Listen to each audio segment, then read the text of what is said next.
If you want to record sounds on the Motorola Edge 7 Diffusion, first of all we can go to the app drawer, and then in here we need to find the recorder app. You should be able to easily find it. It is pre-installed on your phone.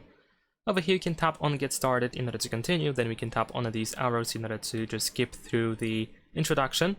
You can also enable automatic transcription, so if you want to you can just turn it on.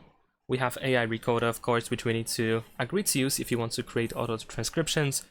You can also choose the transcription language, or you can just leave it at auto detect. Then we need to grant the permission for the app to record audio, send notifications, access music and audio on this device. And there we go, now we can finally use the recorder. Just tap on this red button at the bottom of the screen and you should be able to start recording. Now if you get this silence notifications when recording, you can go to settings in here. You should be able to choose the recorder and allow modes access.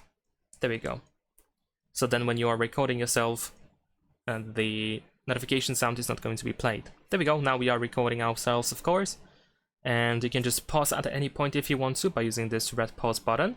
You can also minimize or just hide the app, whatever, you can do something in the background. And once you are done, tap on the square button here on the right side. You can set up the title for the recording, we have some details. You can also categorize your recordings into folders, and then we can just save it.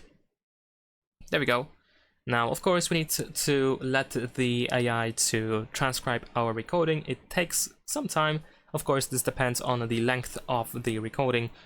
Once it is transcribed, you should be able to open the recording and go to transcription over here. And there we go. You can also generate a summary. Over here we have this button that allows you to switch between the transcription and the audio wavelength over here, or waves, I guess. And we can also edit, for example, our recording. We can apply noise reduction, for example. We can crop the recording or something. Here, where we have three dots, you should be able to find some additional settings that you might want to use. And that is pretty much all. Leave a like and subscribe.